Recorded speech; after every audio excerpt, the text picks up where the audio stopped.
Fair use. Federal law allows citizens to reproduce, distribute, or exhibit portions of copyrighted motion pictures, videotapes, or video discs under certain circumstances without authorization of the copyright holder. This is called fair use and is allowed for purposes of criticism, news reporting, teaching, and parody, which doesn't infringe of copyright under 17 USC 107.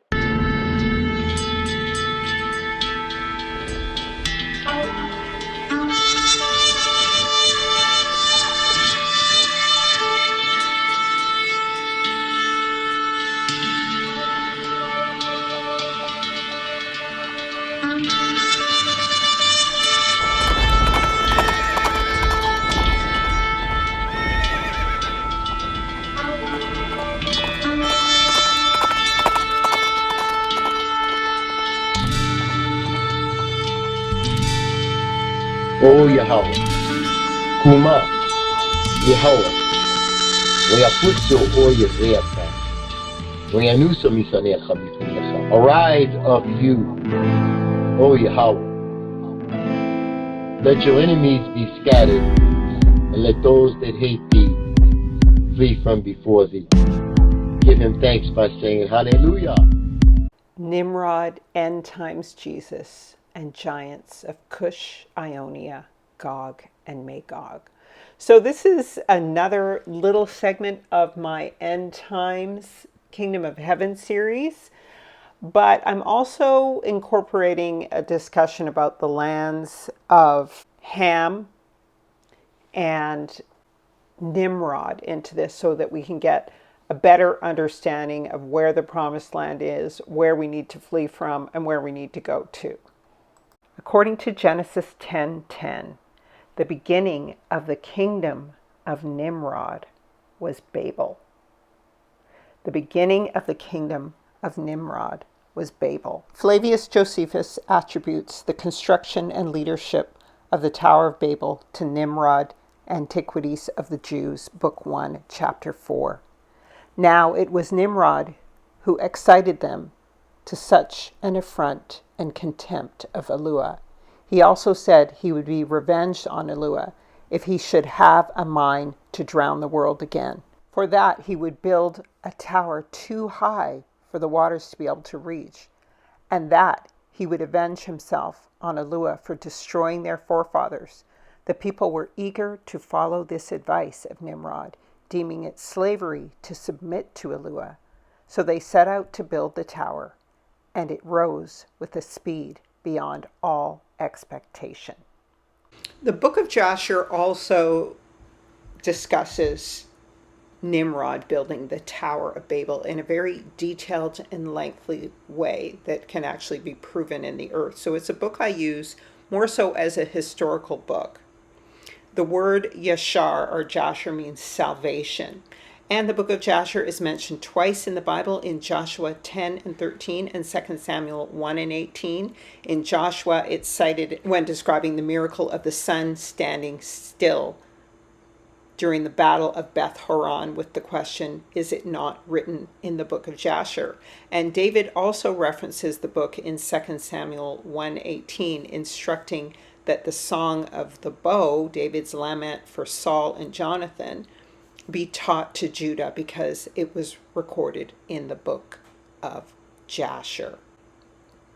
In the Septuagint, it is referred to as the book of the right. And of course, salvation is by the right hand of Yah. And since it is titled Salvation or Yashar, we see the relationship with the title. It is considered more historical, and it has to be checked against the Ethiopic canon of scripture, Enoch, and Jubilee. The contradictions include there's numerous counsel to the sons of Abraham, Isaac, and Jacob not to marry the Canaanite women. And one of them, of course, is in Genesis 24 and 3. I think there's another one in Genesis 27. But then it records Abraham married Keturah, a Canaanite. Keturah was a Cushite, so that one's a big deal. Jasher is not included in the biblical canon of scripture and is considered lost. Therefore, we just consider it historical. Its record of the Tower of Babel and Abraham being schooled by Noah and Shem is very significant and meaningful. And it has very accurate descriptions of wars between the sons of Japheth, the Cushites. It documents Esau, Edom, Zipho in particular, becoming one with Chittim to become the Romans, which is very useful. And it confirms Ham's land as being in the west, inclusive of Egypt and Carthage, as well as the lands of Japheth, which is confirmed by the Book of Jubilees land lots and the sun and the moon and stars witnesses in heaven. And so this is further proof for its absolute accuracy in these particular areas. And this is why I think it's so discredited, especially because it points again to Egypt being in America in the West. All right. And that's why I think it would be excluded, and people are so vehement against it. So regardless, Nimrod's point was to rebuild the old world and start the old war. Joshua 24:2 says, "Your fathers served other gods beyond the river Euphrates." When was this? The river Euphrates is the first location of post-flood kingdoms of Nimrod and Babel. The mistake that is often made that misdirects people to suppose that everyone spread out involuntarily from Mount Ararat to land in Shinar is that it is assumed Mesopotamia or India, Babylon, is Sumeria. Also, Ham's land is in the west. It is in America, Australia, the west side of South America. The Gihon is said to have surrounded all the land of Kush, who was the father of Nimrod. And the mountains of fire are mentioned. The Pacific is called the Ring of Fire here on the right. Unfortunately, the whole allocation of lands is entirely ignored by almost every Israelite and Gentile teacher. Most prefer to learn the ways of the Gentiles. So the first thing we have to look at to understand where Nimrod was ruling from. Genesis 10:6 says, "And the sons of Ham were Cush and Mitzrayim and Put and Canaan." So that means that Cush was the eldest son of Ham, and Nimrod was the eldest son of Cush. Because Cush was the eldest son of Ham, he would have had the largest lot within Ham's empire or land lot. Because Nimrod was the eldest son of the eldest son of Ham, Cush, and he was the king of the whole earth, we start with Ham's lot, according to Yahuwah of the whole earth. So I always emphasize this. Lots were assigned in the entire earth. Our forefathers were not like you. They were not like me. They knew the extent of the whole earth. They were not miseducated by the Canaanites and the Americans and the British into thinking that there was only a small portion of the earth. And of course, after the Tower of Babel was built, everyone went to their own lots except for Canaan.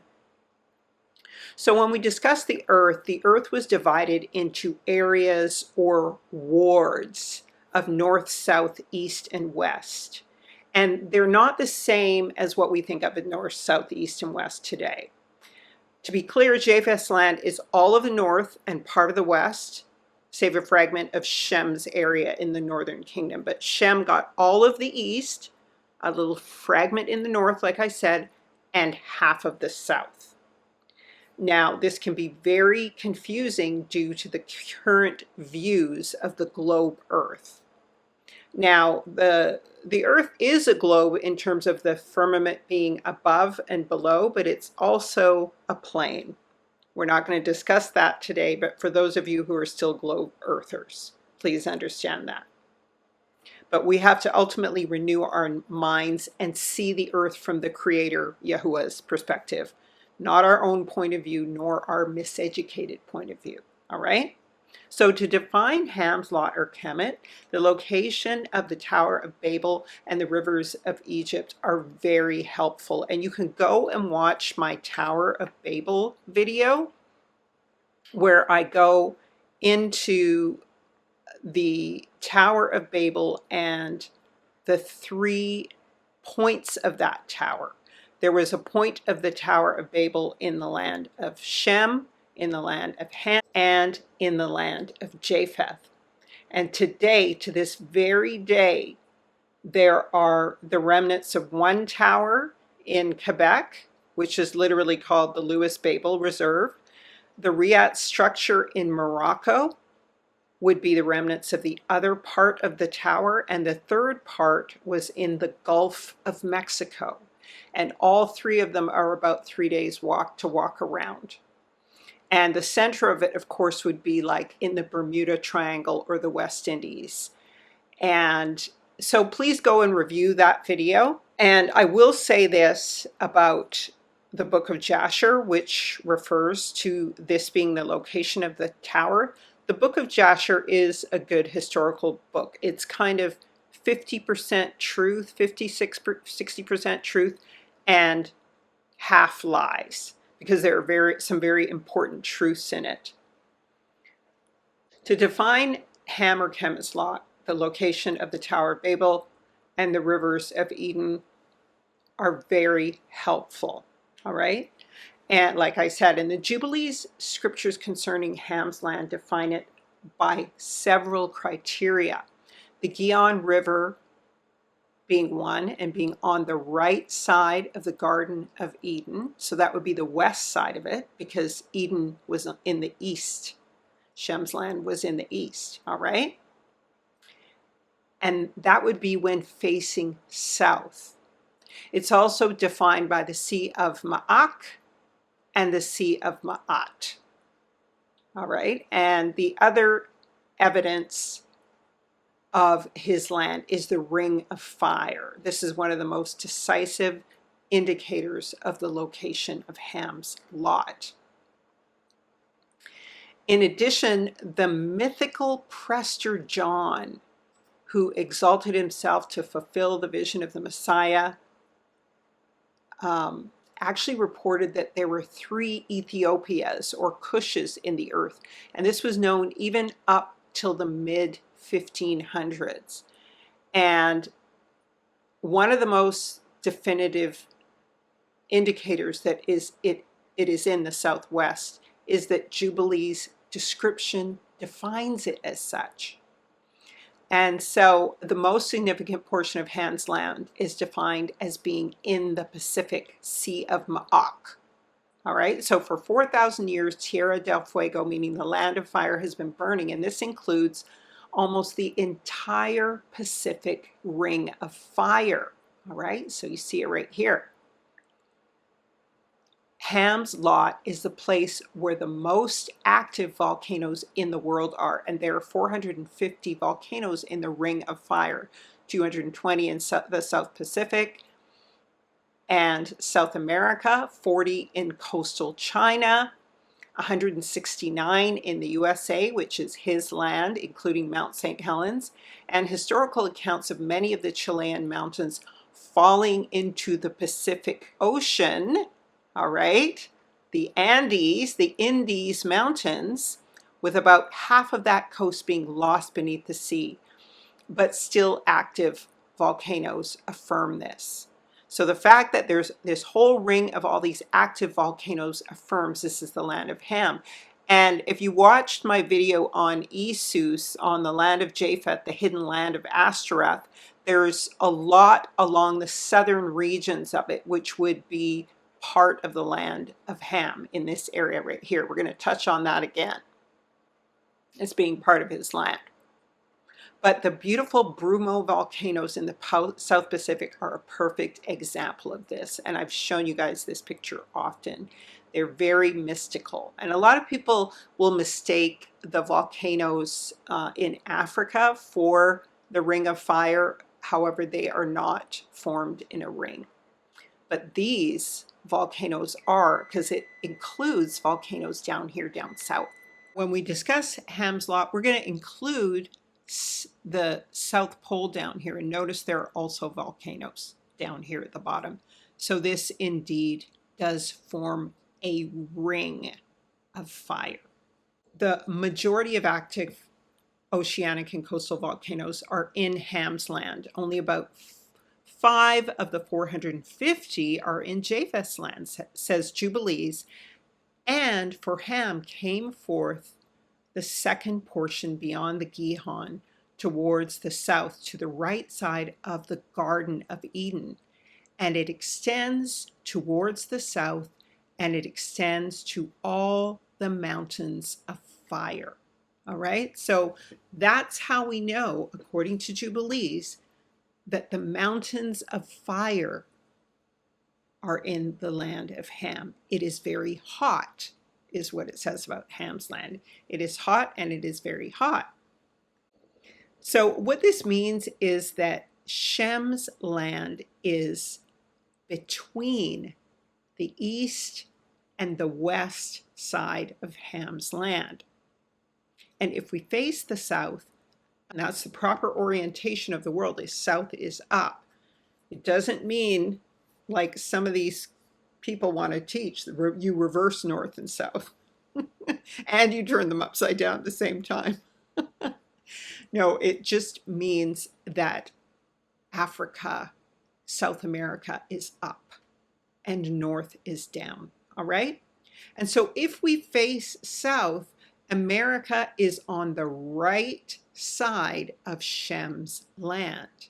America would be on the right side of the Garden of Eden, and the famous mountains would be on the other side of Shem's land in the Indian and Pacific Oceans. All right? So I hope that makes sense. There are more volcanic mountains in the regions of Indonesia and Bali and the USA and South America than almost anywhere in the world. In the ancient pre-Pangea maps, like the Viking Regent map, these lands would have been tucked right in beside Madagascar, as I said, below the Erythraean Sea in the Indian Ocean, as I just showed you. The Sea of Magog, again, is one of the two indrawing seas that feed the indrawing waters of the Rubus Negro at the center, magnetic north center of the Earth.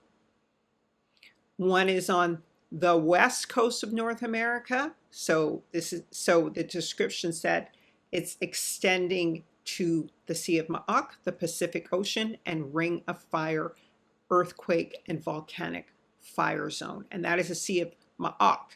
To review, the seas of Magog and Ma'at divide the world east and west. So the Sea of Magog would be the Pacific over here, and Ma'at Atlantic would be the Atlantic Ethiopic Sea.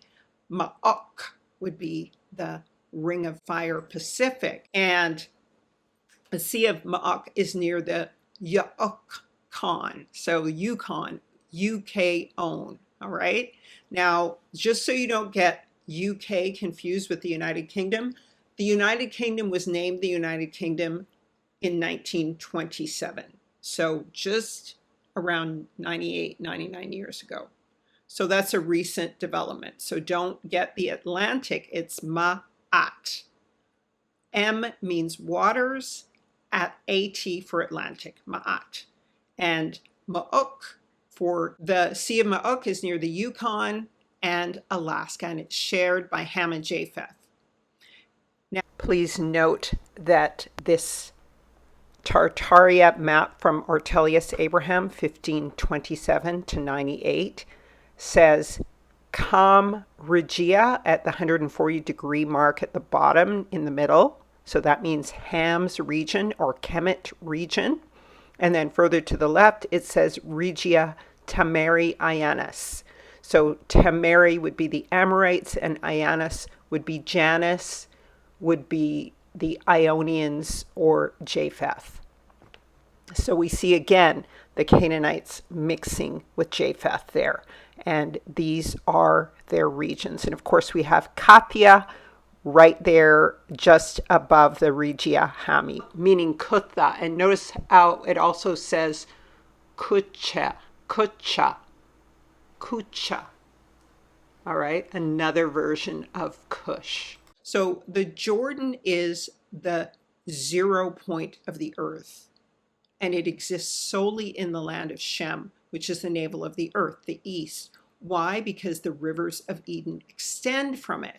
So if you're talking about Eden and you're talking about the Jordan River, you're going to have to identify how that Jordan River is feeding the entire planet with the 4 rivers of Eden extending from it.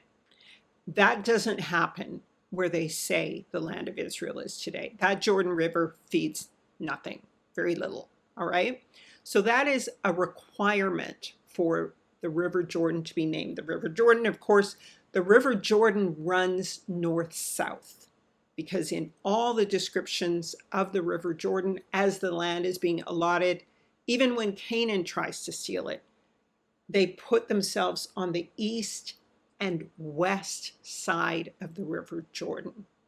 But the Gihon runs east-west, whereas the Nile or the Jordan River runs north-south.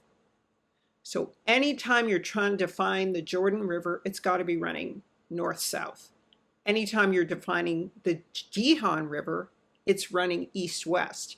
There are portions that do run north-south, but it basically encompasses the whole land of Kush. That means it runs north, south, east, and west. That's how you identify the Gihon. It runs north, south, east, west, but it begins to run into the west. All right? 2 specific criteria for locating Ham's land is that it is in the south and it is in the west, and it is on the right side of the Garden of Eden, and another portion of it has mountains of fire. And so the term for south in Hebrew, Strong's H3225, is Yamin, and Yamin means right hand side. And so this is another clear indicator that a portion of his land is to the right of the Garden of Eden. And redemption, a plan of redemption, is built into his land. And of course, it is the Hamites that Yah seems to have Abraham, Isaac, and Jacob go and deal with and save first. And so once again, Yamin, south, meaning sort of Yah's men, but also meaning Yod, right hand. And the M in Yamin means waters. And so these are waters that distribute to the right-hand side of the Garden of Eden. And this will connect us, of course, to the Gihon River, which runs first to the west and then runs down around the land of Ham, down to the south, and then runs back towards the Garden of Eden. So if we're looking at a map of the world like this one, then we would say that if Eden is somewhere around here, Ham's land is going to be on the west side over here and the west side over here. And this map is totally out of scale, okay? But if Eden was here, all right, and south faces up, then the right side would be this side. All right, I hope that makes sense. And I want you to keep in mind, as I discuss, half of South America is Shem's land. All right, so the eastern side, eastern coast of South America, with the Amazon splitting the territory, would be the land of Shem. It would be, if Africa was a head, it would be the neck of the head. And anything beyond that is the land of Ham in South America. All right, so they're right next door to each other, actually in the same land. And the other side of his land, we're going to see soon, what was called Lemuria, what is called Australia, and the South Pacific, was actually tucked back in to around Madagascar previously and was called Lemuria. So then it would literally be sitting on both west sides, on either side of the land of Shem. That's why the scripture says the Gion encompasses the whole land of Kush. To encompass is to circle about. All right, I hope that makes sense. So the Gion is the main river surrounding the whole land of Kush, unlike Japheth's land, which is defined by the Rubus Negro. The Gion, River of Eden, and the Mountains of Fire define Ham's land in the true southwest of the whole earth. And remember, east and west were changed during the reign of the Gentiles, so Satan could rule the world and Israel could be made jealous. Don't forget that as we continue on. All right. Now, we can't forget one of the most vital witnesses of the location of the land of Ham, and that is the meridian of Mokor.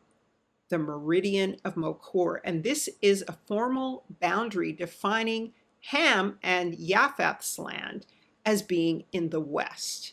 Why? A kor in Hebrew, or kor, means west. All right? And it's no accident the first king of Babylon was the Cushite Nimrod, written in Sumerian as NMK, Enmerkur.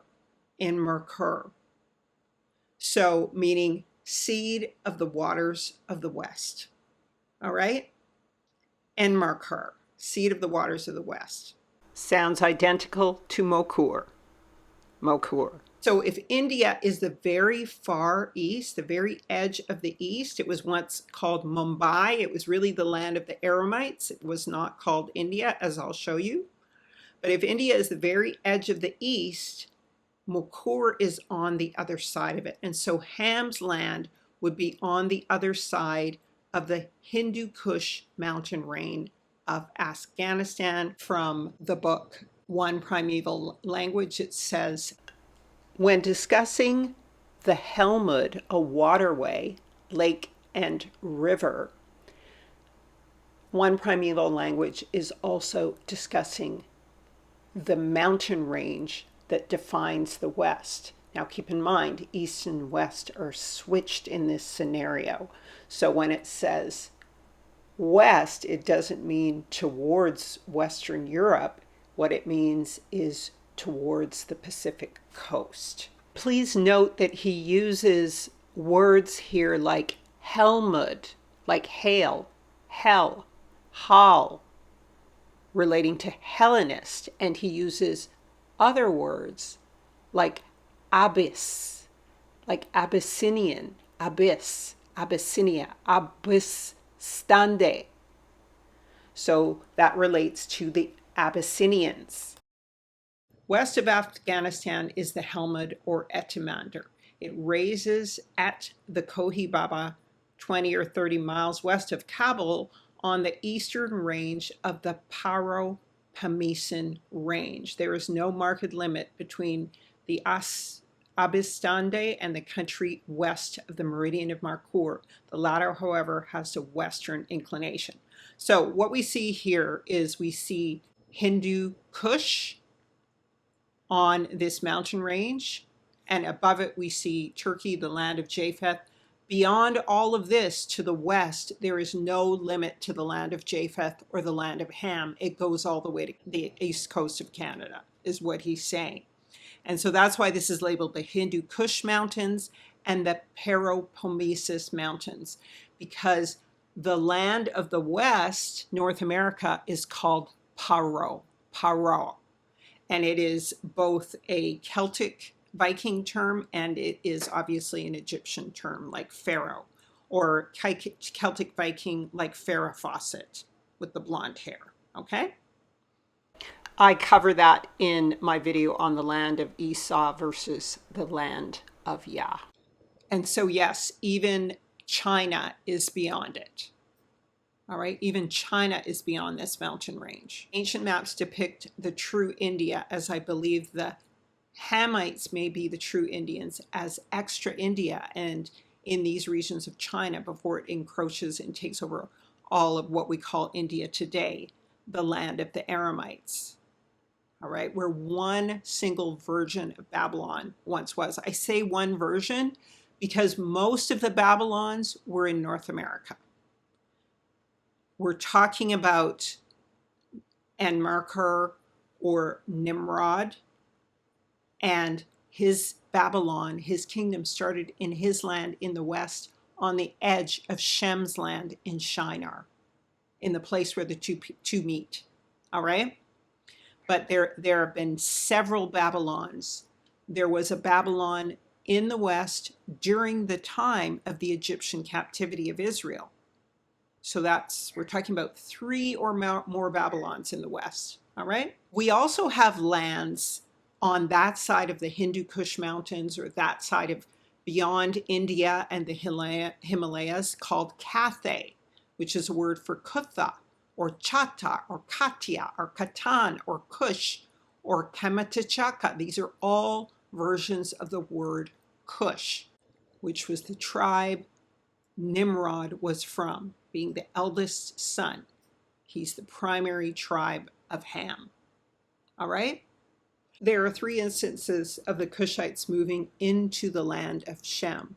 First, when the sons of Abraham and Keturah go beyond the river Euphrates to occupy the lands of the Elamites. This is the first instance of an Ethiopia in the land of Shem.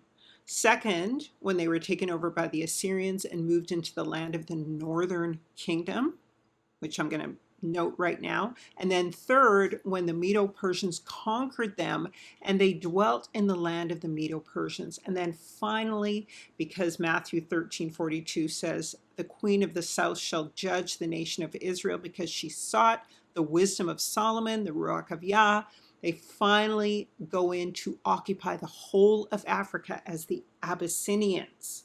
All right? And I want you to notice the word abyss and Anain in that, because if you watch my last video on the true promised land in the land of Esau, a couple of videos previous to this, you're going to see the Strait of Anain, the seed of the Anunnaki, is up in the northern portion of the land of Japheth and the land of Ham. That's off the coast of Alaska and the Yukon. All right, the Strait of Anain. So Abyssinian. All right? And they took over the whole land of Africa, calling it Ethiopia, which Ethiopia kind of just put a pin in this, sounds like utopia. All right? And I would say that the Abyssinia, the abyss word, comes from their lands being close to that Strait of Anain and close to the waters of the abyss, where the waters of the earth are cleansed in the North Pole. And so we're going to see a little later that they were very likely dwelling in this land near the waters of the abyss. Now the Cushites and Ethiopians resided close to the northern kingdom of Samaria in Elam and beyond. And Keturah was a Cushite, as was the queen of Sheba. So Keturah, second wife of Abraham, with whom he had 6 sons, I believe. She was a Cushite, and so was the queen of Sheba. Go and check out my video on the Ethiopian Cushites. And the ATS Bible Dictionary has this to say about them. Obviously, Nimrod was a Cushite, and Carthaginian is another word for Cushite, okay? So these are people who dwelt beyond the Euphrates and were thence transplanted into Samaria in the place of the Israelites who had beforehand inhabited it. They came from the land of Kush, or Kutha, in the east, their first settlement being in the cities of the Medes, subdued by Salmanasar and his predecessors. So in 2 Kings 17:24, it says, the king of Assyria brought men from Babylon to Kutha and from Avah and Hamath and Sepharvaim, and settled them in the cities of Samaria in the place of the sons of Israel. They possessed Samaria and lived in its cities.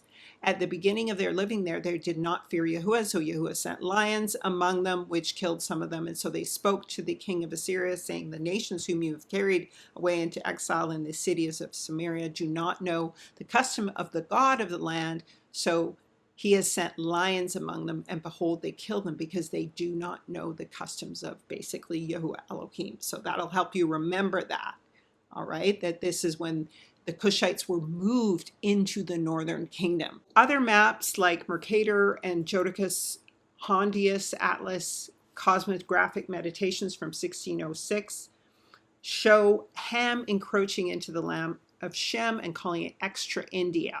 They also call it Kathai, they call it Khatan, and it includes Korea. Koreans are in this Tartarian map.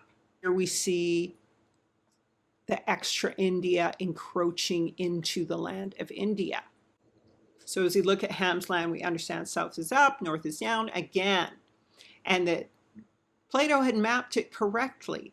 And what we see here is the Strait of Anian right there off the eastern coast of Russia and the land of Ham, all right? But in other Canadian maps, it shows that the Strait of Anian is over by Alaska. So they've hidden this, again, this land was hidden. We're going to go into that later, but we're still defining the land of Ham. So we have to really align ourselves to these biblical orientations. As I said, Japheth and Ham share the west. Ham's land is in the southwest on either side of Shem's lot. And Yahuwah generally assigned lots east to west, both in the book of Jubilees and in the final kingdom in Ezekiel 48, verses 1 through 7. I'm not going to read all 7 examples, but it says Asher will have one portion bordering the territory of Dan from east to west. Naphtali will have one portion bordering the territory of Asher from east to west. And it continues on that way, the same way that the lots are assigned in Jubilees. And so here is the final word in the Jubilees description of Ham's land as being in the west. It is on the west side of both the Sea of Atlantic, Ma'at-Atlantic, and so Mer-Mat, Atlantic, and it is on the west side of the Sea of Ma'ok near the Yukon. So here's an ancient map of what was formerly called Lemuria, trying to figure out where this famous Lemuria was, the land of Ham, this lost continent named after a Roman ghost, all right, from this book by Ernst Haeckel called The History of Creation, all right? And so what they show here is that it was here, but in fact, as I've said many times before, it was just the tail of the South Pacific was tucked back in to West Africa. And I've shown you those volcanic Aleutian ranges. 2 of the rivers of Eden, the Gihon and the Euphrates, cross the Atlantic to feed into Ma'at as portions of the 7 Gulf streams. And of course it says that the land of Ham extends west to the Sea of Attal, Sea of the Atlantic. And of course this is the direction the Gihon extends to. The mountains of fire in the South Pacific are on the west side, and when we look at the Atlantic side of Ma'at-Atlantic, all right, we can see how the currents define, the Gulf Stream currents define the flow of the rivers out of Afra, Eden, and into the Americas, and then back into Afra. So what we see is waters coming out of the region of where the Congo River dumps into the Atlantic. There are waters coming out of where the Niger does, and even waters coming out of the Pacific. And then they all go and they surround the land of Ham. Notice, like I said, going into the Gulf of Mexico, pouring into the Andes, and then actually going into South America and down to the bottom, and pouring out into the southern Atlantic Sea, and then heading right back to Africa, all right, in that Somali current and Bengala current. Notice the land of Ham goes north to the limits of Gadir, and it goes forth to the coast of the waters of the sea, to the waters of the Great Sea, so that's the Strait of Ma'ak, and it draws near to the river Gihon and goes along the river till it reaches the right of the Garden of Eden. So remember, facing south, it's going to be on your right-hand side. This is really referring to the gates of Gibraltar when it says the gates of Gadir. It goes north to the limits of Gadir. So here are the gates of Gibraltar, right? If we tuck it back in here to North America, the gates of Gibraltar are up near Boston and everything, all right? Up near Boston. And I believe this is, as I've said before, the Black Sea, this region, even the Mediterranean, possibly beneath it, I'm not sure, but that is the river Euphrates, all right? And so it flows towards the Great Lakes, and the Niger River also does flow in. It enters in around northern Florida and then flows into the United States, and then also dumps into the Gulf of Mexico. And so here is how we see it, the Gihon and the Euphrates, but really the Gihon surrounding the whole land of Kush. The land, please recall, the land of Ham in South America is shared with Shem. So we have to split it down the middle and have Shem's land on the east side and Ham's land on the west side of South America. All right? And this is how the Gihon River surrounds the land of Ham. You see what I'm saying? Let me take you to this ancient map from the book of the children of Mu. All right? And what it shows you is how people colonize lands, basically coming out of, the flood. And what they tend to do is follow the water courses, all right? And so you see people coming out from the region of the Niger River and heading over to South America, and then going into, there was formerly a sea where the Amazon is, saying here, all right? And that splits South America. So if this is going in here, it's surrounding. And if it's also coming out of here, we have the Gihon is basically surrounding the land of Kush, if it's America, and if it's the west side of South America. And even it says coming out here and going into the Pacific is the Gihon. It goes all the way to the bottom, and then it heads back to Africa. And that's what the Gulf Streams show us. And so we can see how we can now say, well, the Gihon does surround. It goes west, then it goes south, and then it goes east again and heads back to Africa. So it is a water that surrounds land. And that's why it says the Gihon surrounds the land of Ham. All right? So back to this term Gadir. So it says, and it goes towards the north to the limits of Gadir, and it goes forth to the coast of the waters of the sea, to the waters of the great sea, till it draws near to the river Gihon, and it goes along the river Gihon till it reaches the right side of the Garden of Eden. And so when we look at the term Gadir, this means that Ham's land goes all the way to Gadir, or the gates of Gibraltar. That's what Gadir means, which is on the edge of the Atlantic. And it's another east-west dividing marker. All right? The gates of Gibraltar, the gates of Gadir. So Gadir is a Hebrew word, it's a Greek word, and it's a Punic word. Punic means it's an Amorite or Carthaginian, Cushite term, all right? So you see all Shem, Ham, and Japheth all using this term, all right? Because this is a place at the gates of Gibraltar where their lands all meet, right? And so Gadir means fortified people, indicating people with forts. It can mean a walled enclosure by the sea, all right? And so it's Strong's S1447. All right, and so the Carthaginian, Cushite, or Punic word for Gadir is Gadart. All right? And this comes from the Ugaritic language of the Amorites, which means young man. And notice Ugaritic is Ogaritic. Og was the king of Bashan. These are the giants. He was the last remaining Raphaite giant, according to Deuteronomy 13:11. So we're defining the land of Ham, all right?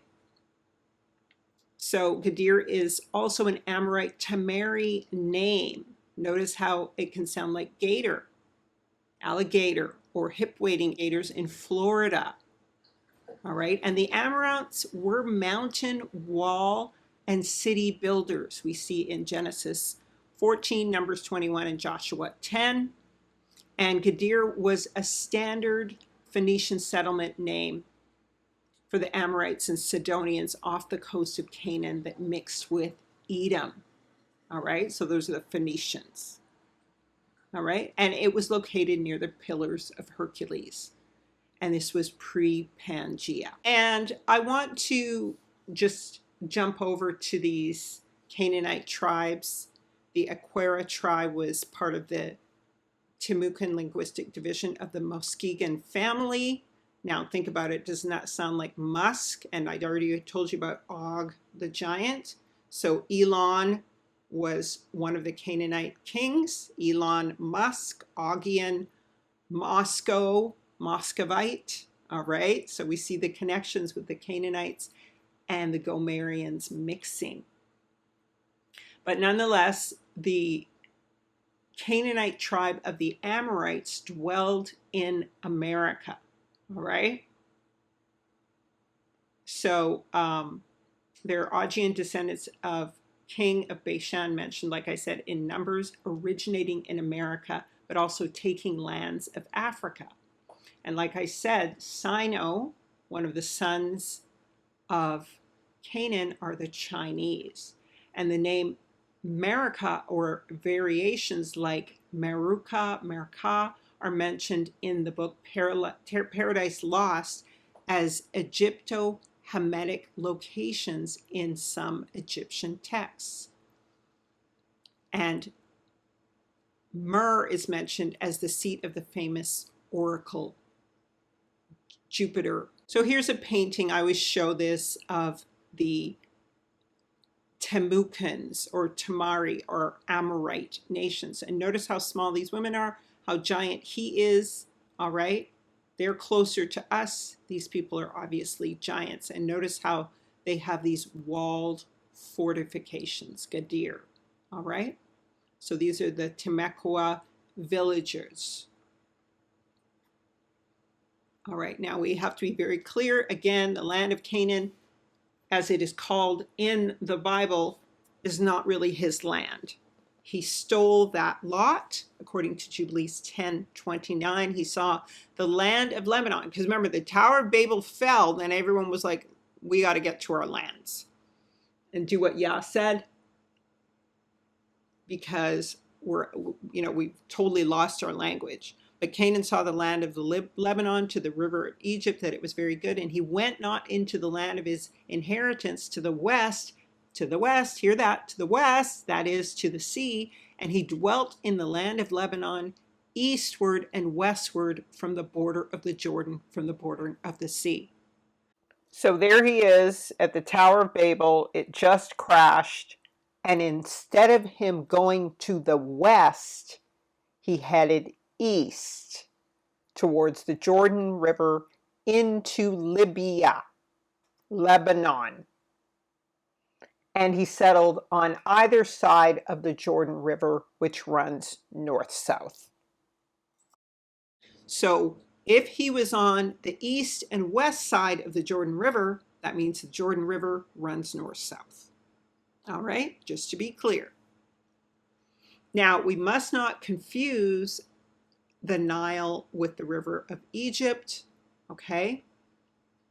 The river of Egypt is another name, like I said, for the Great Sea of Ma'at. So when we're talking about the river of Egypt, we are talking about the Sea of Ma'at, all right? We're not talking about the Nile. We're talking about the Sea of Ma'at, all right?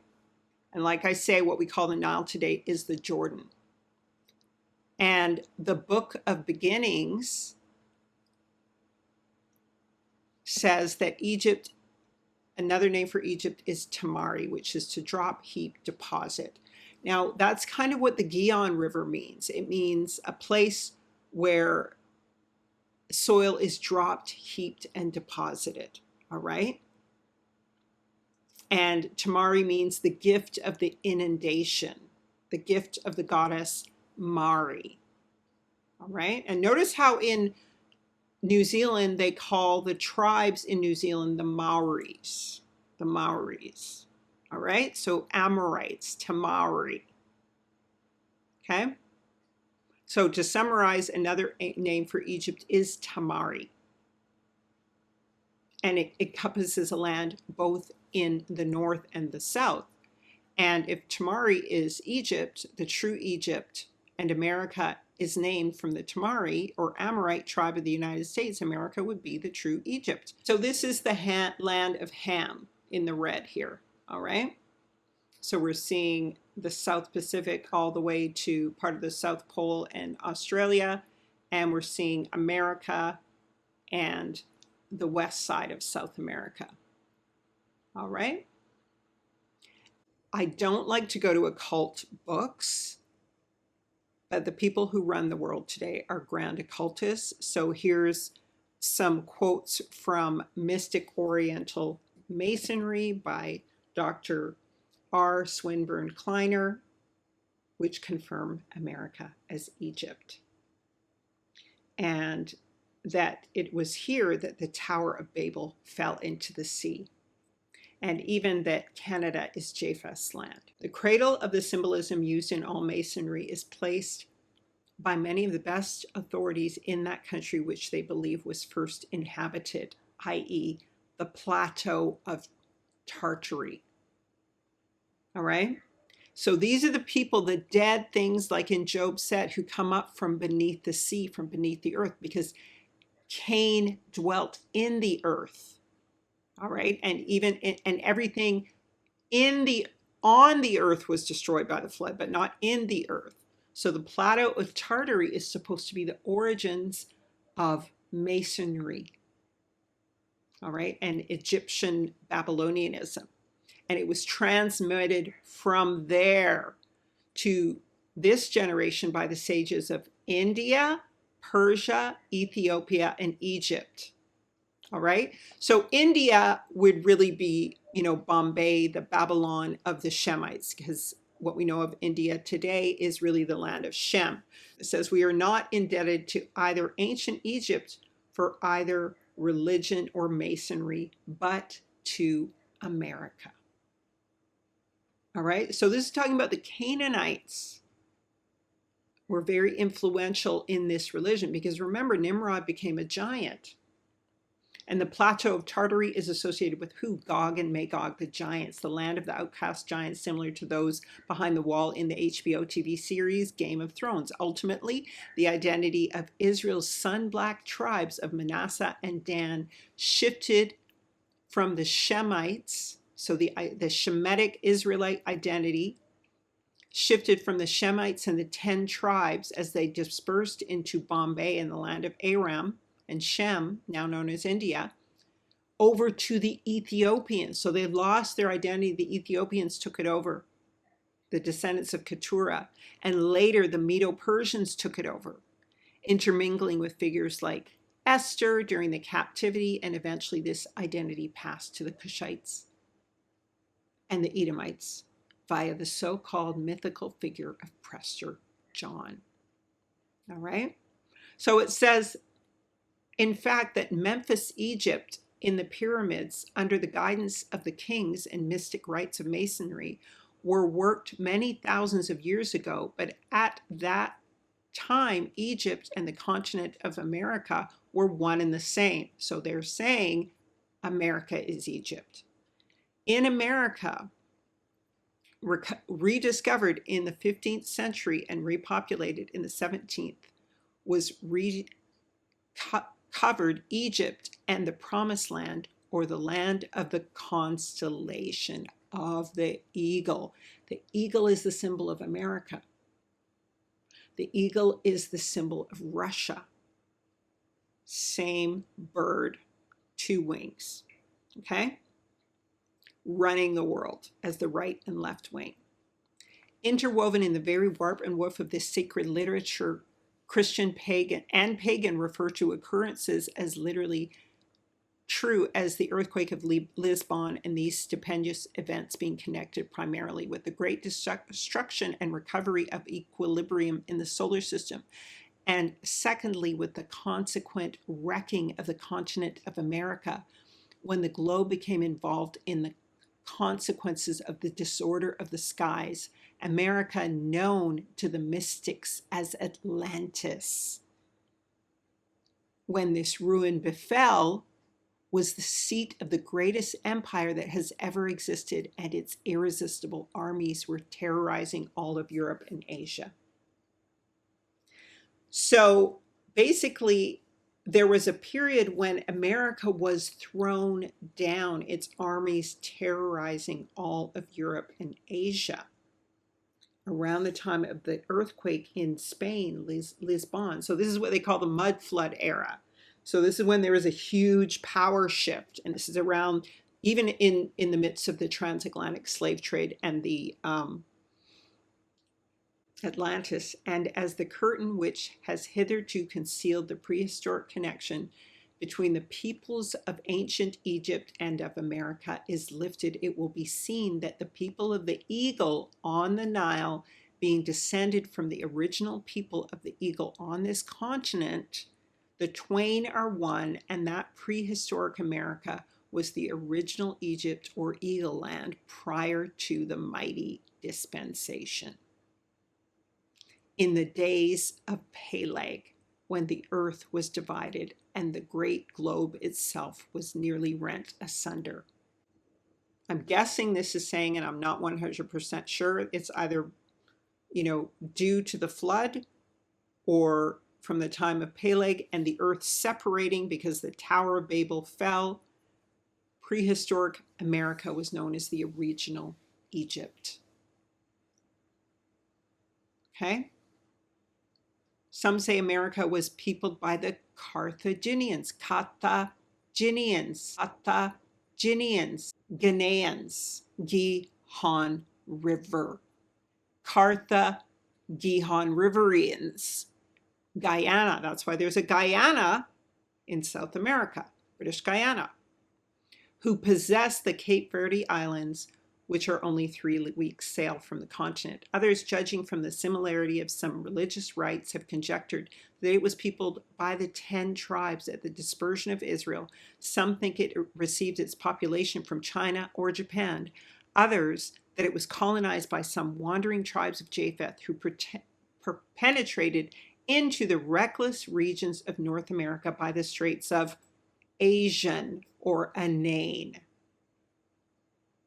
I'm going to link that video on the land of Japheth and the Strait of Anain and the hidden land there. The Strait of Asian, like the Strait of Anain.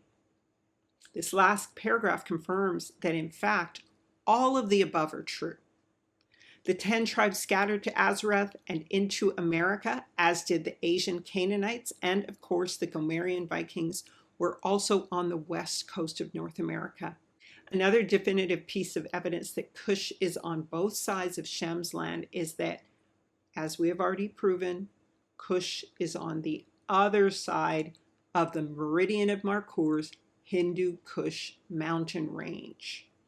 And we can learn that indeed Queen Candace and Alexander the Greek had a relationship, and he encroached into the east via Kush from likely the region of Azarath in Canada, the true Greece. I believe that was the true Anion or Ionia, because it is a paradise, and I'm going to show you why. Stay with me. You're going to see why. It was kind of really the Greek paradise, that hidden land of Anion or Azarath or Esau.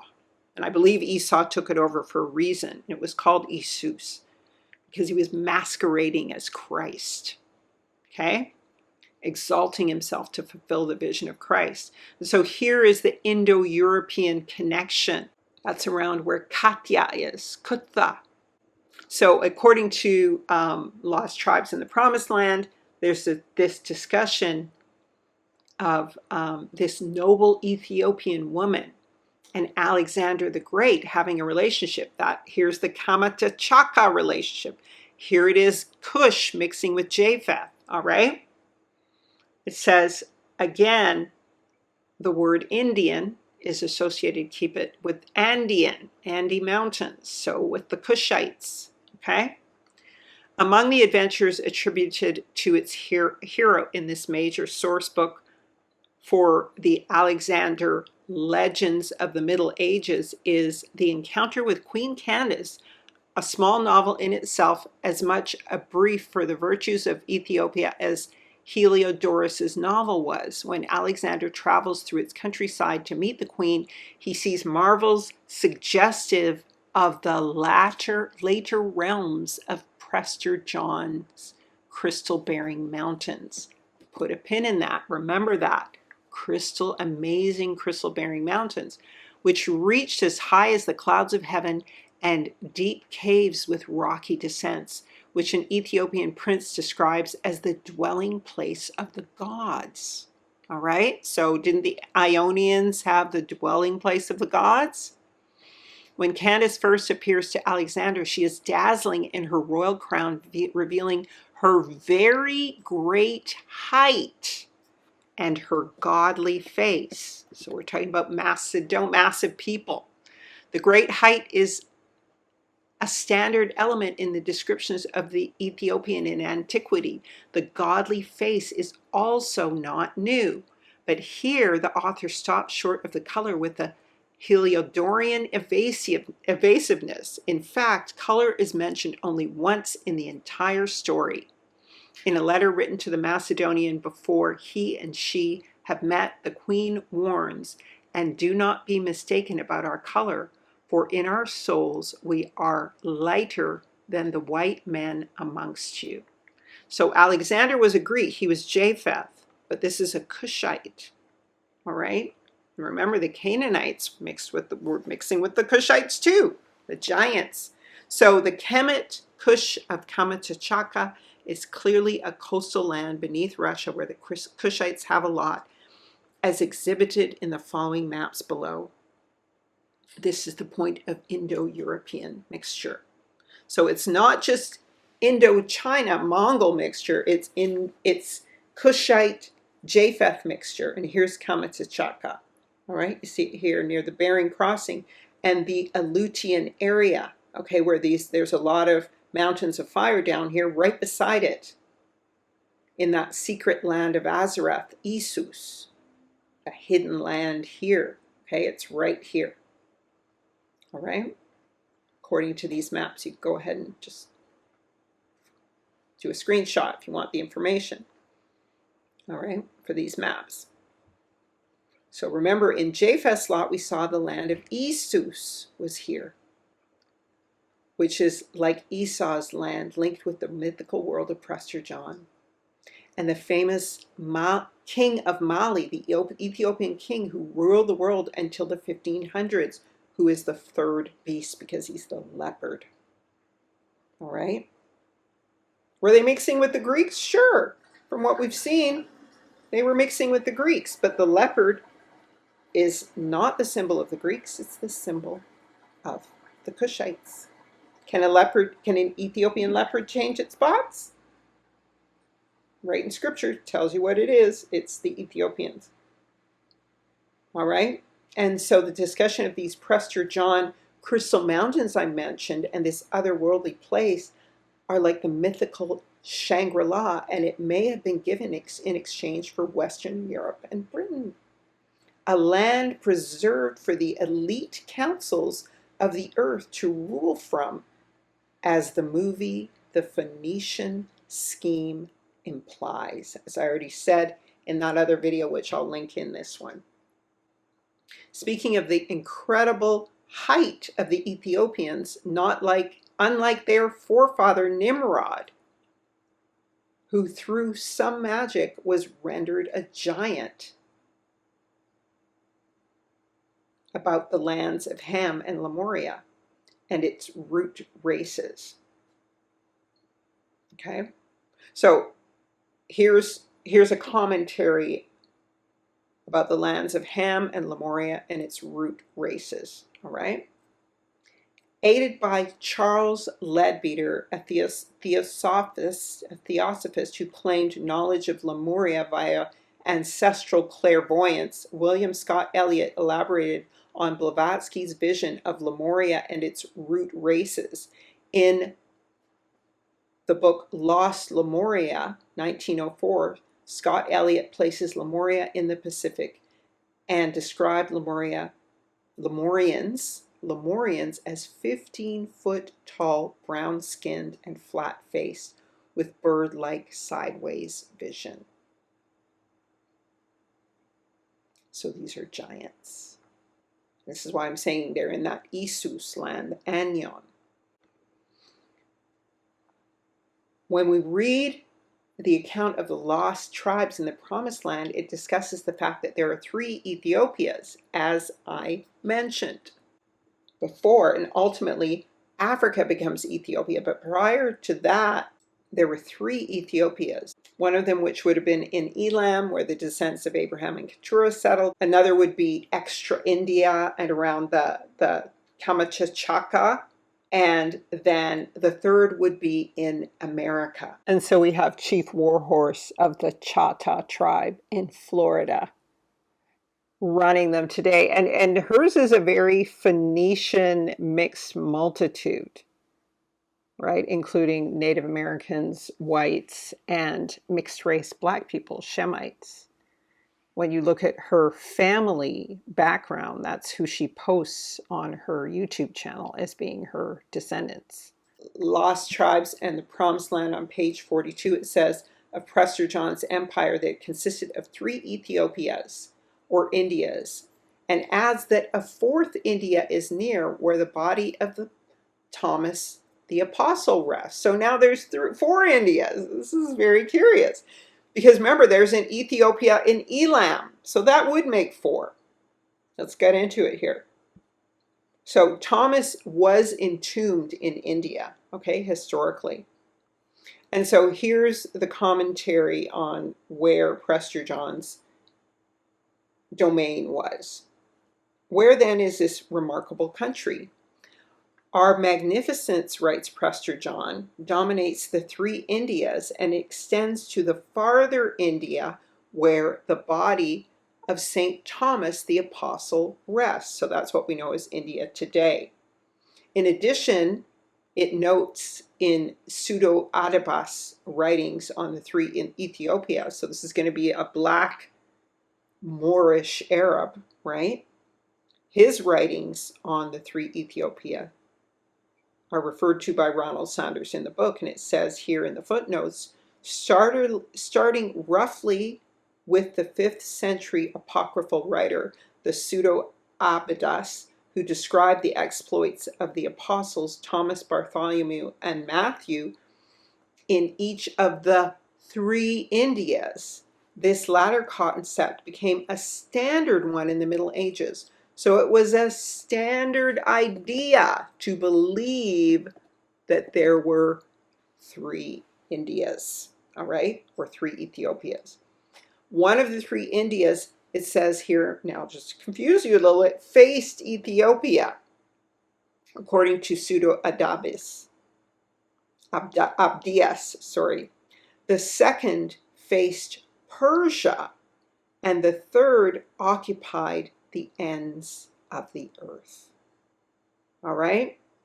So one faced Ethiopia, another faced Persia, and the third occupied the ends of the earth. Now we're going to come back to this 4th or 3rd Ethiopia, India. But first, I want to return to the river Euphrates and the time and area where Nimrod or Nimrod ruled. You know, I've already shown you guys this map of the Mare Negro, it being originally the title of the Black Sea was the Mare Negro, and that it leads into the Niagara Falls, all right? So just a little bit of new information. When we look at the map of pre-Pangea, we see the Euphrates basically feeds the Great Lakes in North America. And we know that the Danube actually feeds the Mar Negro, the Black Sea, and the whole Mediterranean region is obviously fed by the Nile, which the Danube is part of the Nile. All right. And so this Universi Orbis Descripto map really clearly shows you that this, I may have to get a different image for you, but this is the Mare Magyar or Magyar. I believe they actually try to edit these maps since you get them online and stuff if you don't actually have the real one. So I believe it says Mare Magyar because I've already shown many maps where it says Mare Negro, Mare Negus, and there's many lands around here called Nigra Negro. Here we have, they have P.A. Ongaria, right? And then later on they name it Hungaria, right? But again, you have the Nagaria there, all right? But this down here was named Niger and Nigeria, but so was this area up here, all right? And this is why I always talk about the fact that, you know, I really believe that the area where the Black Sea and the Mediterranean Sea is actually the Euphrates River. And why do I say that? Why would the Europeans remove the name Nigeria down to so-called West Africa? Well, to take the territory, to render it part of Japheth's land and not Africa, and to appropriate the Israelite identity by taking over the land of Israel in the north and thereby calling themselves Israel. When it clearly says Britannia, Hibernia, the Hebrides. According to National Geographic Magazine, October 1955, volume 108, number 4, there's an article called The Niger River of Sorrow, River of Hope by Drummond Stanley Henry. And this is taken from page 395. So this is now one of these itinerant, monks traveling all over the place and documenting stuff. So it says, and I departed from this kingdom, i.e. the Sudan, Senegambia, and I arrived at a gulf connected with the sea, and in the gulf there are 3 islands. I crossed this gulf until I came to a city called Amunan, or Minia, or Aminia, regions of the Kong Mountains. So sounds a little bit like Armenia, I don't know. It is a very good and populous kingdom with a land supplying all that is good, but the people are heathens and believe in idols. The kingdom contains 8 great cities, one of which is Amunan, in which the king always resides and is crowned. The king has a white flag with an idol.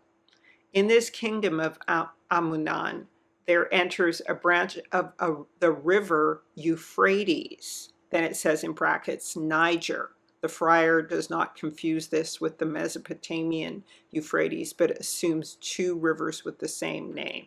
So that's all in brackets. Somebody's editing his commentary.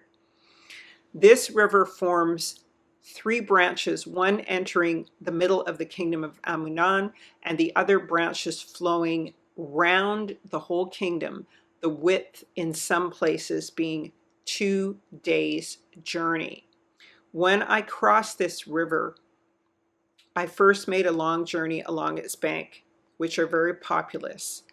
In mind, there are many, many islands on the Mediterranean Sea, many islands. And so it is possible that he could be talking about these islands because the Mediterranean is extremely broad. Like I said, many ancient maps list the Niger as the Gihon and Guinea and Nia. They are literal maps with these words all around the Niger River. Ghana, Guinea, etc. Why am I saying this? he says, there enters a branch of the Euphrates. Then this is recontextualized as the Niger River. As of January 8th, 1897, an essay in the Times magazine by Flora Louise Shaw suggested that the name Nigeria for the British protectorate on the Niger River to transfer, or this is me saying this, to transfer or disguise the Royal Niger Company territories into the national state of Britain. Because the West always sets up corporations to transfer land to nations or nations' land to corporations. So Satan controls it that way. That's how it stays in his hands. So the story is this Flora pretended that the name was too long to be used as the name of a real estate property under the trading company in that part of Africa. And she was in search of a new name. So she just coined it Nigeria in preference to the terms such as Central Sudan, which were associated with the area by some geographers and travelers. So hear what I'm saying. She was in search of a new name and she coined Nigeria in preference of terms such as Central Sudan, which were associated with the area by some geographers and travelers. So that was part of the Sudan. That was part of the Sudan. That was part of the central nation. All right? And she just coined Nigeria. Flora Louise effectively separated the term Judean, this is me writing this, which is what Sudan means, from the territory, and nationalized corporate lands into British land ownership with this declaration. So Negas, Nigeria, Judean, Sudan, no matter how you say it, is the land of the Hebrews, or in Hebrew, Afara, all right? Given the evidences, are you able to see that the Mediterranean and Mar Nigeria was once called the Euphrates or Perath? We can see now why it is called the Great River Euphrates. Why am I saying all this? The reason why I'm saying this is that if Nigeria was up here and she now says Nigeria is down here, the Europeans have gained all of this land and started to steal identities and lands, placing their identity in the northern kingdom of Israel and in Shemitic lands. It was no mistake, and it wasn't just a reason to shorten a name, if this was actually called Sudan all the way across the country. Sudan. Central Judean land. All right? And so we have the Niger River, which was really the Gihon River. Guyana's all around this river. There's all kinds of places named Guyana around it. Right? And there we go, Grayamba. And on the other side, we have Guyana, Gihon, all kinds of names relating to Gihon. And so if this was Nigeria, this land up here, and this Nigeria River went from the Nigeria Sea into the Nigeria Falls and went all the way across North America, whether it was through streams in the Euphrates or streams coming out, which I believe there was both coming out of, Western Europe near Britain, some of the Gulf streams, and some of them the most powerful ones come out of the Mediterranean and head right over into Canada. That is the original Euphrates, coming from the land of the Negroes. Why is it so important? Because that's Shem's land, but also because we know the waters are coming from the northwest. The waters are coming from the north-south running Jordan River. It's proving this is the Jordan River because it's supplying water to the whole planet. Unlike the little one in here, which is not doing much. The river Euphrates, the first location of post-flood kingdoms of Nimrod and Babel. The mistake often made that misdirects people to suppose that everyone spread out involuntarily from Mount Ararat and land up in Shinar is that it is assumed that Mesopotamia or India, Babylon, is Sumeria all by itself. But Sumeria means Shem's area. It's conflated then with Shinar. Sumeria was the abandoned land of the northern kingdom after they were taken captive to Assyria and then escaped to Azeroth and the west. This is where Yahusha, the Savior, meets the Samaritan woman and asks her for water, and he offers her the water of life. It's also the place of the Good Samaritan. And these were a people who were mixed in with other Shemites and other nations after the Assyrian captivity. It eventually became known as the Byzantine Empire, a place of a mixed multitude after Ephraim's hair became streaked with gray and the Gentiles drew his power out of him. But firstborn son Shem's lot was half the planet. As I've said, Shinar is a specific place, Babel and Atlantis. Jubilees says, of the families of Noah, for they departed from the land of Ararat eastward towards Shinar. Remember, east is a location. It is the eastward, not toward the east. Why? Shinar is Shem's land, which is part of the south and all of the east. Ararat is also eastward. How do we know? Genesis 1:1 says, and the whole earth was of one language and of one speech. And it came to pass, as they journeyed from the east, that they found a plain in the land of Shinar, and they dwelt there. It says they journeyed from the east, not to the east. In other words, this is located in the east ward. Shinar was described as a shining land because it has 7 streams in it. It is even thought to be Atlantis, as I have said, because most omit the Jubilees account of land lots. Everyone is deceived. Genesis 10:8-12 tells us all about Nimrod. And Kush begat Nimrod, and he began to be a mighty one in the earth. He was a mighty hunter before Yahuwah, wherefore it is said, even as Nimrod, the mighty hunter before Yahuwah. And the beginning of his kingdom was Babel, here are the cities, Erech, Akkad, Calneh, in the land of Shinar.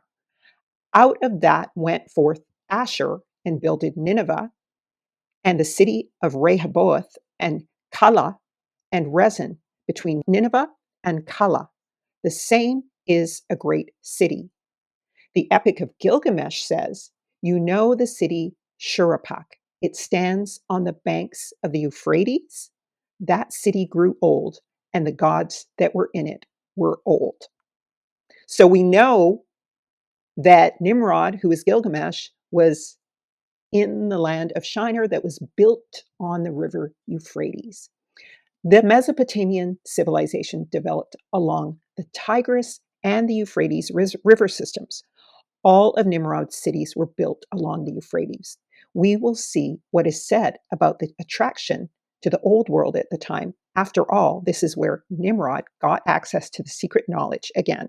Nimrod was the first grand master of Freemasonry, the first builder. So we can look at the information we have from them to learn more about this. When we refer to the Jubilees land lots, we see that Shinar or Babel is not east of his land, but it's on the western side. However, it's east of Egypt and Cush's land, Nimrod's land.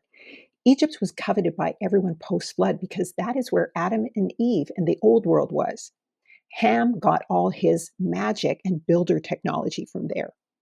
And one of the sons of Shem, Canaan, found something written on a stone in Jubilees that caused him to sin. Likely it was in the old world, and this is how the sons of Shem began to sin, likely owing to it. This is likely how the Shemites became the priests of On, or today the priests of On instead of the priests of Yahweh. And that's why Joshua 24:2 says, your fathers served other gods beyond the river Euphrates. Pay attention. Notice it says that Kenim, son of Arphaxad, the Shemite, found something written on a stone before the flood. The language of heaven is Hebrew, and the language of earth was Hebrew right up until the fall of the Tower of Babel. This was written on a stone before the flood. This means there was written language in Hebrew before any other language had writing. Just to be clear, just to confirm, and this is why we know also that the book of Enoch was brought on the ark for people to read after the flood. Arphaxad had a son named Canim in Jubilees 8:1, and his son grew and his father taught him writing, and he went to seek for himself a place where he might seize himself a city. And he found a writing which former generations had carved on a rock, and he read what was thereon, and he transcribed it and sinned owing to it, for it contained the teaching of the watchers in accordance with which they used to observe the omens of the sun and moon and stars in all the signs of the heaven.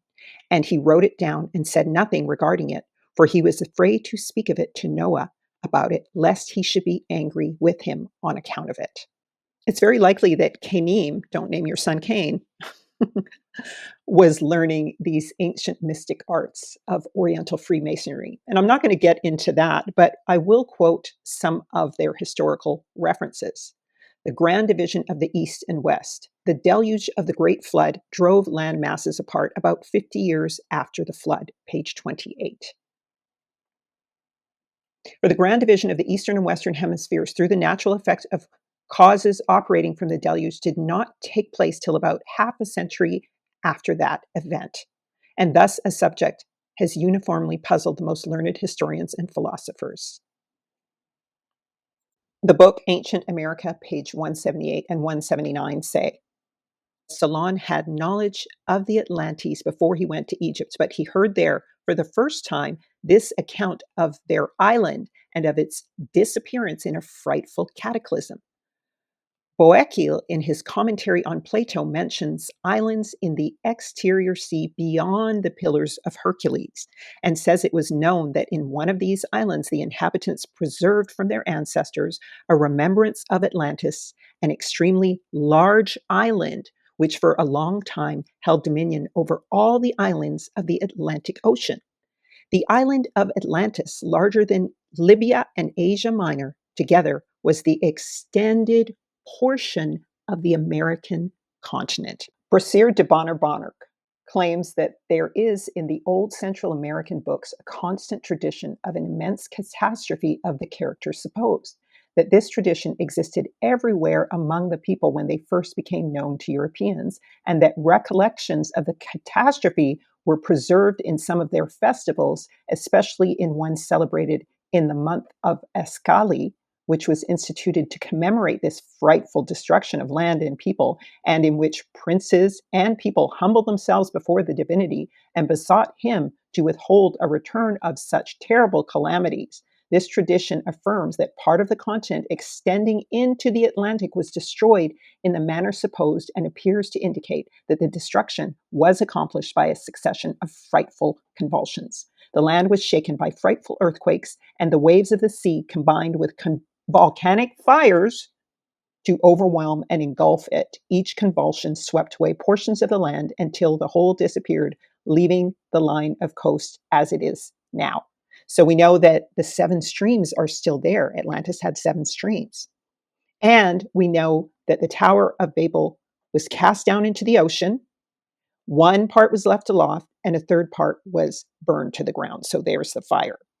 Some investigators who have given much study to the antiquities, traditions, old books, and probable geological history of Mexico and Central America believe that the first civilization the world ever saw appeared in this part of ancient America, or was immediately connected with it.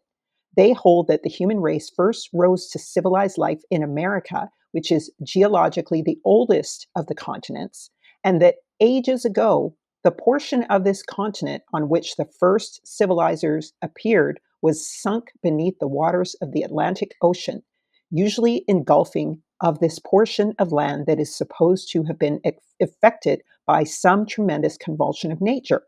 There is appeal to recollections of such a catastrophe said to have been preserved in the old books of Central America, also in those of Egypt, from which Solon received an account of the lost Atlantis. According to this hypothesis, the American continent formerly extended from Mexico, Central America, and New Granada far into the Atlantic Ocean toward Europe and Africa, covering all the space now occupied by the Caribbean Sea and the Gulf of Mexico and the West India Islands, going far beyond them toward the east and northeast. This lost portion of the continent was the Atlantis of which the old annals of Egypt told so much in the time of Solomon, as we learn from Plato, and it was the original seat of the first human civilization, which after the great cataclysm was renewed and perpetuated in the region where we now trace the mysterious remains of ancient cities.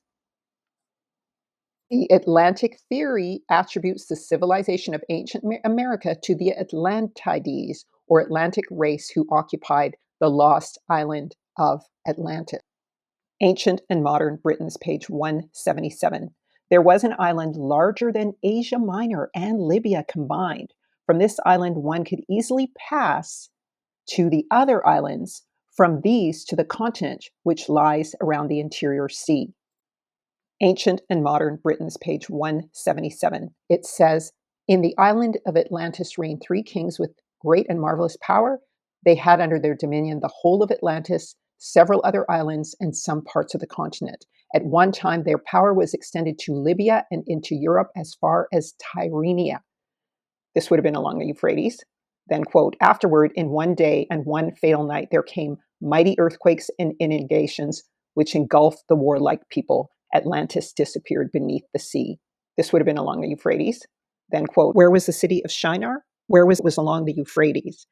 According to the Genesis 6 conspiracy, remember, through the valor of Nimrod, the new kingdoms of the Euphrates were united after the Babel dispersions. Ashtaroth and the Euphrates, serving other gods, was also tied to cities on the Euphrates.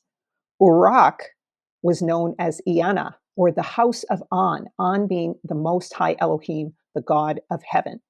That's what all the sons of Noah knew Yahweh as back then, as An. So Emiker, or Nimrod, claims to have brought Ionia, Semiramis, down from the mountains to make his female consort, so introducing the fertility rites into the early post-flood world.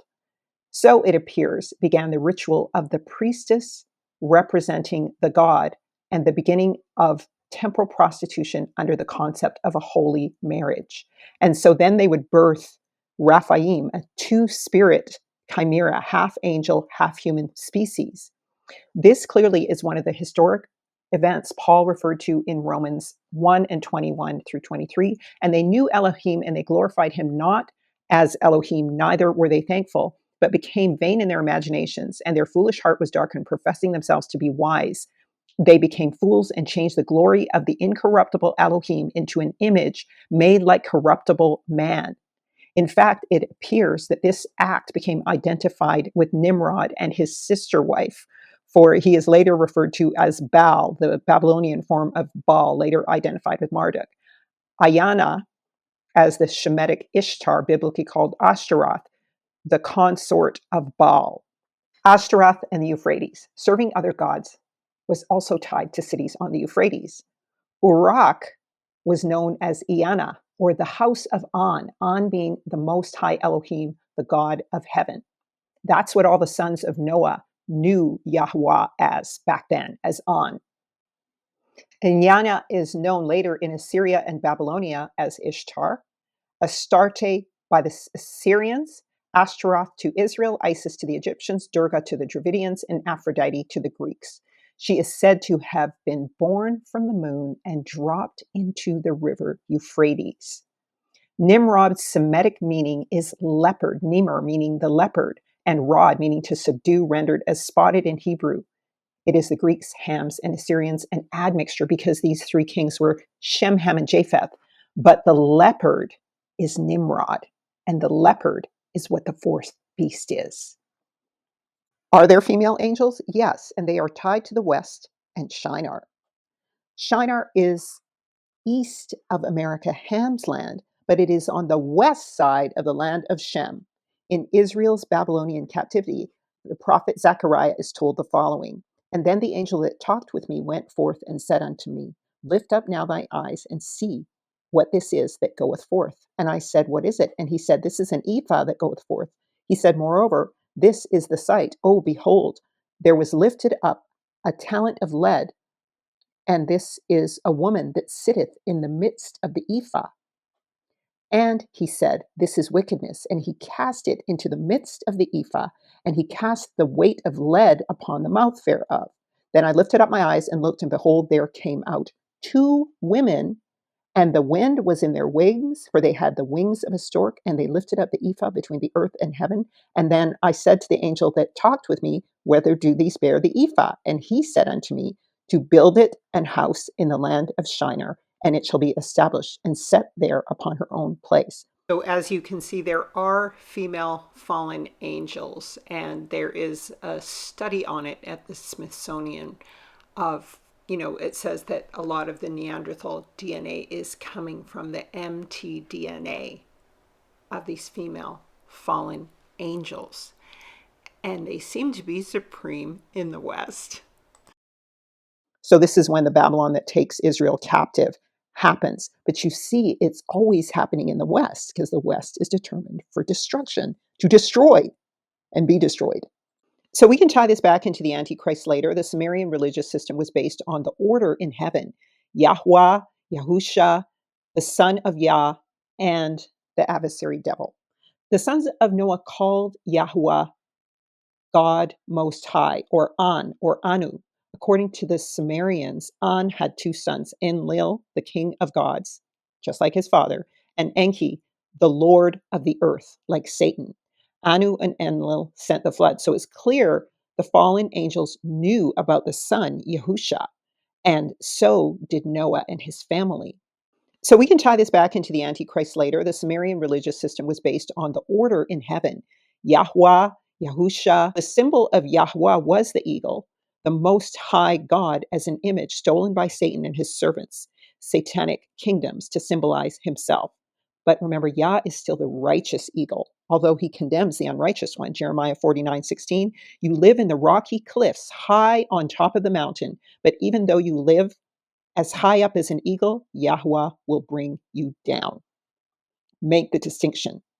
Nimrod, or one of the Nimrods, was called the Assyrian, also called Osiris, Mithra, Tamu, Apollo, son of Zeus. So Apollo is the same word for Abaddon. I'm tying Nimrod into the Antichrist here. And he was a giant, so he will stand taller than all the others. The Septuagint says Nimrod began to become a giant. Gigantus is the word for giant here, and it's distinguished from other words like in Gibborim in the Hebrew text. He was 1/3 man, 2/3 God. This is what these prostitution rituals did. It mixed the Nephilim gene with humans. And so it caused the lightning whitening of their skin and gigantus. Esau cut off Nimrod's head in the book of Jasher, and his head was wounded. This is not another tie-in to the Antichrist. What lies beneath the Euphrates? Well, listen carefully. Here's the first thing. Cities on brainchamber.com and the BBC both said in 2003, a team of German archaeologists uncovered what might be one of the most remarkable discoveries in modern history: the tomb of Gilgamesh, the legendary king of Iraq, Numun. George Fassbender, an archaeologist from Munich's Department of Historical Monuments, led the expedition. Among these structures was a mausoleum-like building located in the former riverbed of the Euphrates. This find mirrors the description in the epic, which says Gilgamesh was buried beneath the Euphrates in a tomb constructed after the river's waters receded. And so they found the body of Gilgamesh on the Euphrates. In this tomb of Nimrod was a perfectly preserved corpse, over 5,000 years old, they say. And so, do you see, this is him.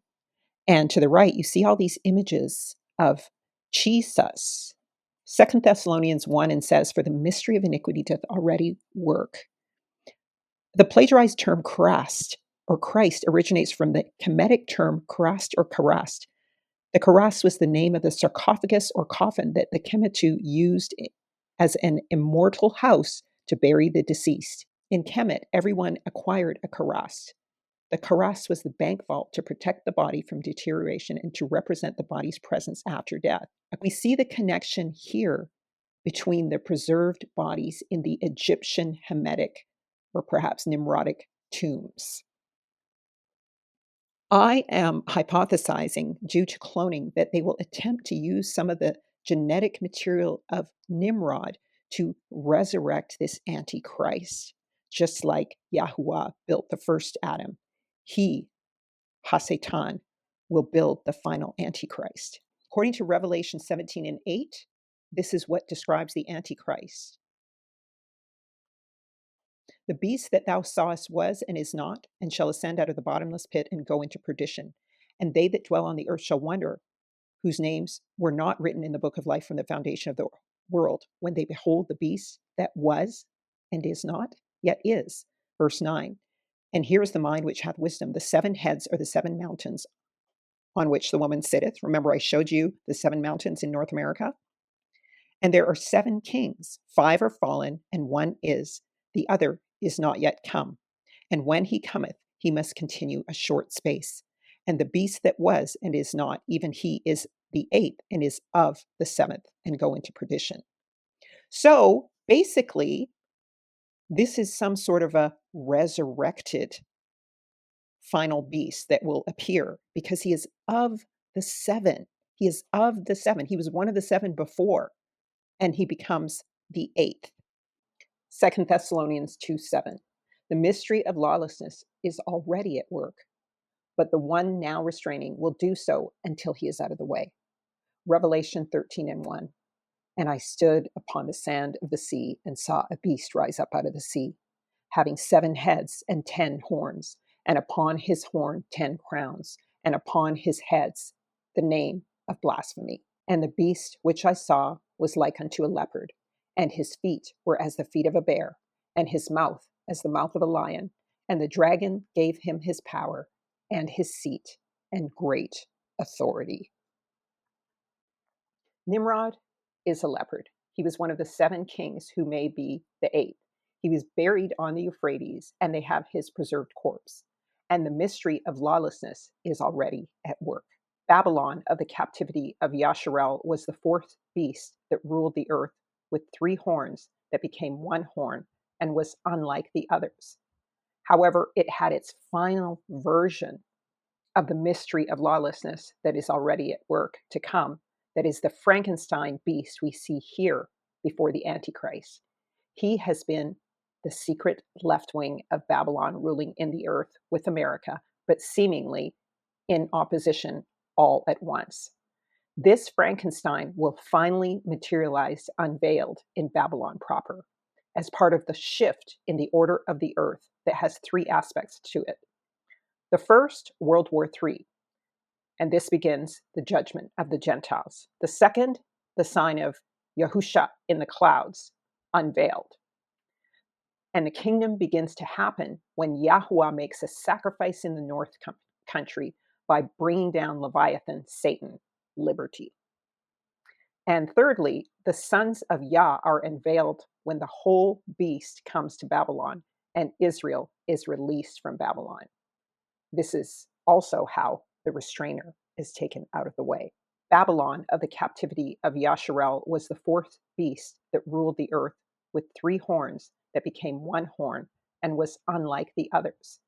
However, it had its final version of the mystery of lawlessness that is already at work to come.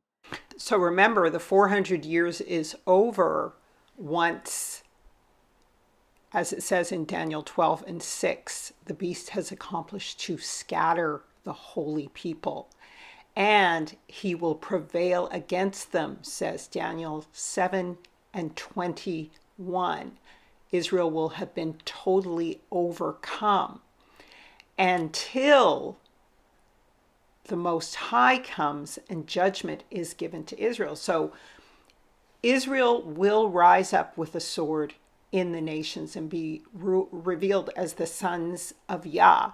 And that is because they will have earned the whole earth through captivity, because the whole earth is numbered according to the 12 tribes of Israel. And once they go captive and get free by the power of Yahusha, first and foremost, they get to judge with a giant sword. And when they return to their land, they get to judge and avenge as soldiers. Now, when that happens, as I've said, and I've shown you in the other parts of this series, it is next that the 5 candlestick churches are overcome by the beast, and they remain, these are the Gentiles who remain in the beast system for their time of testing. All right. And the 4 carpenters are right here. In this image, we have the 4 carpenters who are the nations who scattered Israel. And so that is Kush, that is Russia, that is China, and that is Esau, Edom, and Ishmael in Africa. All right. And so these are tied to the 3 beasts that become the 4 beasts. And then that 4th beast morphs into the resurrected 5th beast. It's really still the 4th beast, but this is the one that rises up from the earth instead of the sea after Israel has escaped. Now, I already mentioned that one of the sons of Kush, or the daughters of Kush, name was Azarus or Ashtaroth, who was a sister of Kush, or this may have been a female fallen angel, which is how Nimrod was created, as a giant. All right. And so I'm showing you this area again in Canada, which on the Canadian map is called Azaroth. Terra Azaroth again, because it's in this same Zengar, Tibet, Shangri-La, Esau, Japan land. All right. And I'm talking about all of this because it relates to this idea of Nimrod and the giants and the coming false Christ. So again, there are 7 mountain ranges in North America. All right. 7 mountain ranges. Another interesting thing about this region is that it used to be run by a corporation called the Russian American Company. All right. And I got this from Leaving Babylon, the channel Leaving Babylon, some of their research, but they teach preterism. So I know you're saying the Russian American Company. Yes, the Russian American Company, the original 2-headed eagle. This is the left hand. All right, along with China. So don't let the right hand know what the left hand is doing. So this is the grand whole earth 2-headed eagle. All right. And so this is why Russia is one of the 4 carpenters, because if you were looking at my Scottish video, I talk about the fact that the male factor of the Israelite men going into indentured servitude were conscripted into armies. And some of the armies they were conscripted into were armies in the so-called East, and that included the Russian Crimean armies and wars. And those are really the wars on the west coast of Canada and the United States, in this specific area, in the land of this 2-headed eagle, in this secret land. So you see one wing of the eagle is in Russia and the other wing is in North America, and the center, or its head, is in the Bering Sea, so called, or really in this land of Shangri-La, or Issus, or Ionia, the original Greek Ionia. Is the, like I said, they would use corporations to establish territories all over the world and to transfer them as well. Because in the eagle vision in Second Esdras, it has 12 wings that fall. So because Hasatan is outrunning judgment, he sets up nations to fall because of the judgment that the sin he's making them do incurs. And so he uses corporations to transfer the power as an interim measure. This is why in the movie Raiders of the Lost Ark, Indiana Jones is always outrunning the rolling rock. Because he is Indiana. In other words, he's the Indians, the Kushites. And he's Jones. He's Janus. He's Japheth. Indiana Jones. And he's outrunning that judgment of being, stoned to death. And of course, the corporations are eternal bodies representing the fallen angels and their governments. And so this two-headed eagle is going to be reinstated again as Russia and America after Israel exoduses. And so the fourth beast will be fully manifest, and one of the heads of the beast will be wounded, America. Now this makes way for the final man of sin and beast to be revealed. The lamb with the horns that speaks like a dragon, and power is given to the image of the beast. But remember, this is after Yasharel leaves Babylon. All three beast kingdoms were subdued under the horn of Rome. The fifth Frankenstein beast had all the other beasts submitted to the head of the lion/eagle, which is Britain in North America. But now their powers shall begin to divide again, and they'll war with each other and the Gentile saints.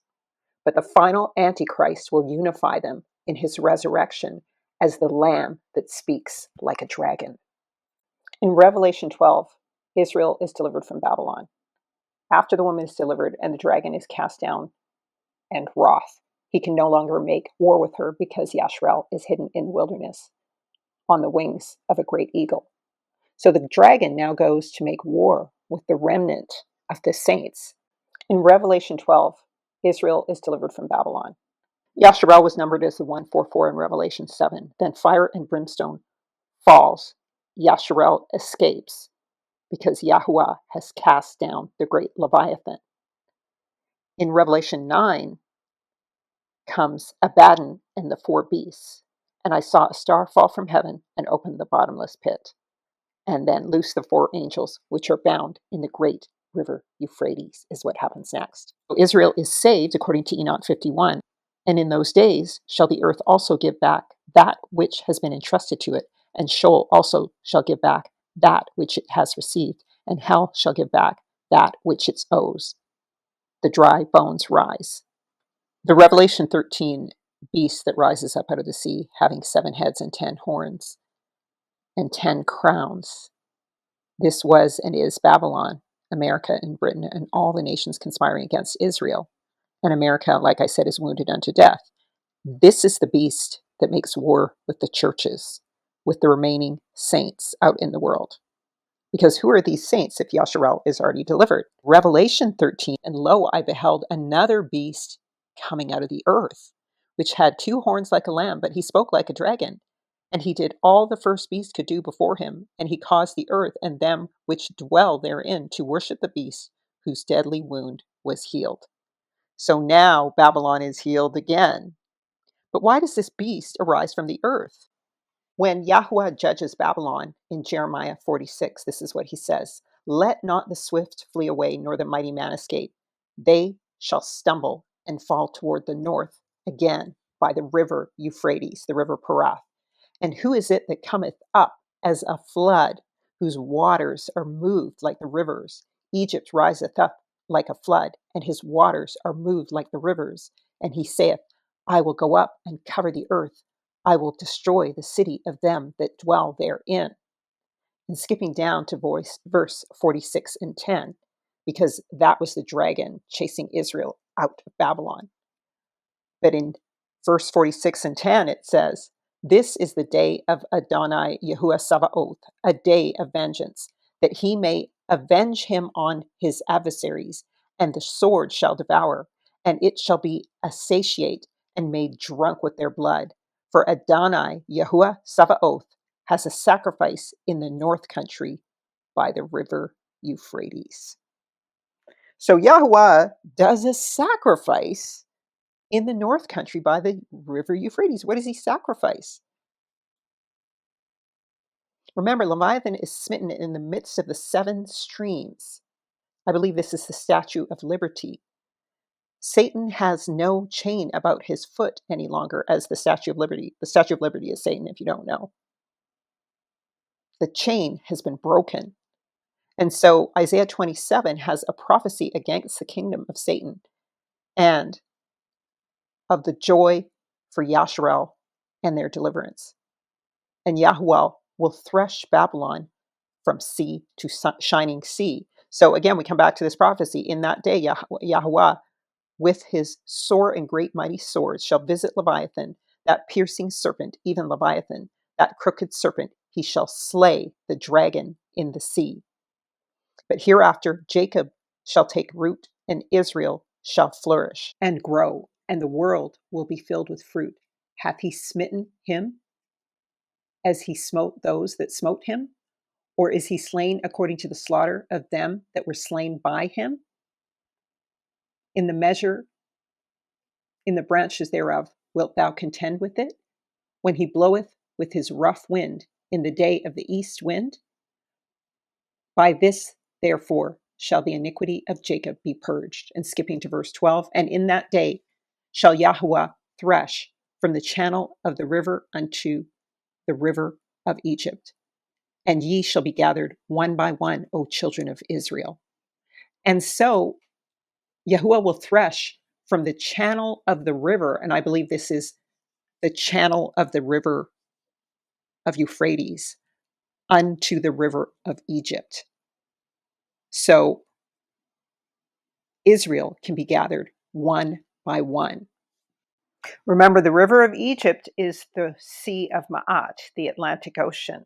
So the river of Egypt is the Sea of Ma'at, the Atlantic Ocean, the 7 streams that Yahuwah will smite. And I've said before that the Mediterranean is the Euphrates, but here's a little bit more evidence. In that day shall the great trumpet be blown, and they shall come which perished in the land of Assyria, and they that were chased into the land of Egypt, and they shall worship Yahuwah on the holy mount at Jerusalem. This, I believe, to be the opening of the Euphrates, all right, to the Mississippi. But I believe this is the dragon, Satan, now, who is cast down from heaven by Michael and the angel of Yahuwah. And he will be personified or perhaps incarnated into the Antichrist when Israel is out of the way. And Satan will be given license to enslave the entire planet because they enslaved Israel. This is why the head of one of the beasts is mortally wounded. He literally dies. This is the death of Hasatan when he is cast down as Leviathan, but then he resurrects again. He's like the Terminator. He just keeps coming to kill and keeps resurrecting. So in the same channel, in the same area where the Statue of Liberty is this image of this awakening, this resurrection of this guy. And doesn't he look just like Nimrod? He looks just like, white Jesus, white Kaisi Us, right? So there he resurrects again. This Antichrist is resurrected after the dragon is cast down, after he wars with Israel as Abaddon. He is the judgment of the whole earth. And I believe this is the iron clone AI. This beast is made from technology, from the dust of the earth, from metals and chemicals and gems. The AI image of the beast that is caused to live through both technology and cloning that will not mix with clay. And now remember, what was one of the names of Nimrod? Apollo. And he was wounded in the head. In fact, his head was chopped off. In Revelation, Apollyon or Abaddon is the god of destruction, Shiva. And this god of destruction is over these 4 spirits who give power to these 10 kings or bricks, who are the sum of all the kingdoms of Babylon. I believe in Revelation 13:7, this is when power is given to him to make war with the saints and to overcome them.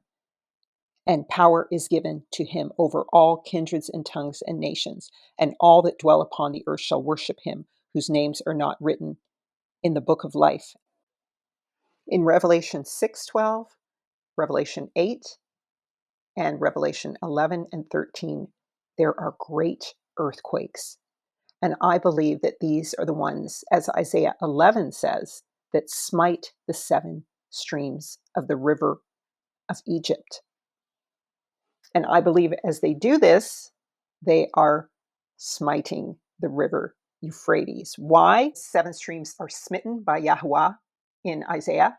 And in Revelation 16:12 through 16, it says, and the 6th angel poured out his vial upon the great river Euphrates, and the water of was dried up, that the way of the kings of the east might be prepared.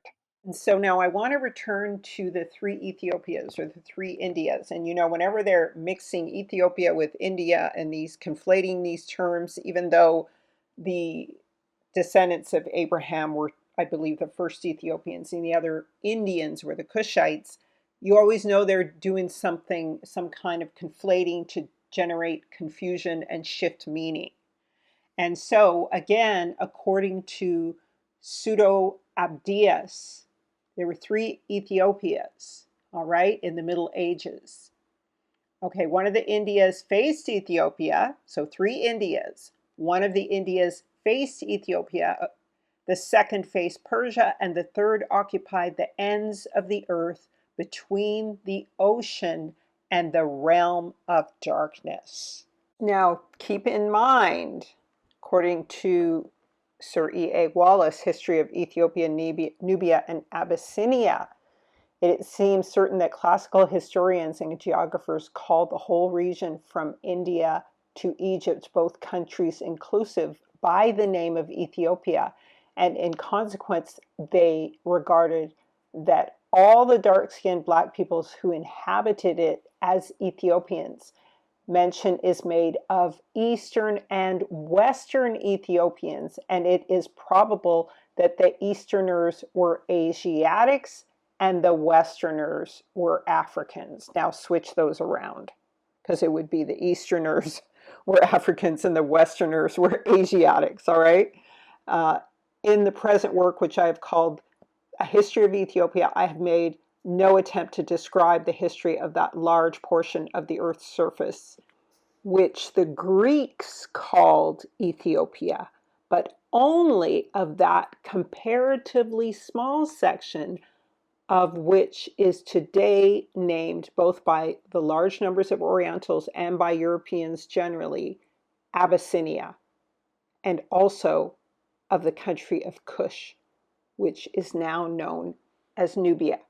So that's really the present day definition of Ethiopia. But what he's saying is that there were 2 kinds of Ethiopians, Asiatics or Hamitic, straight-haired types, and Western saying African ones, which is really Eastern people. All right?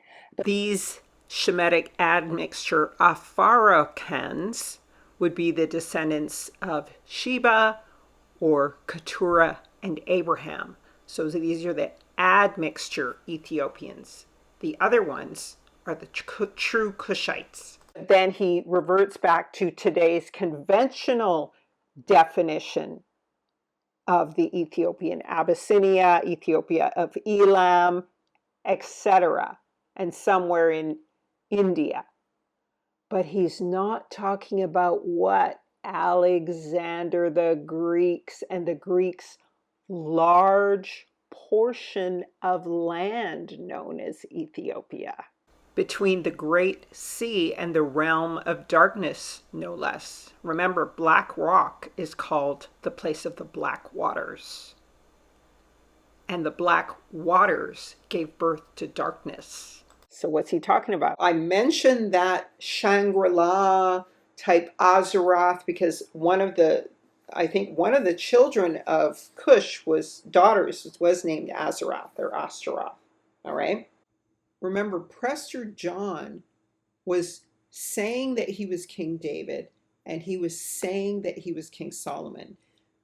The book of Daniel says that the robbers of the people of Israel, their captors, would exalt themselves to fulfill the vision of Christ, but would fall.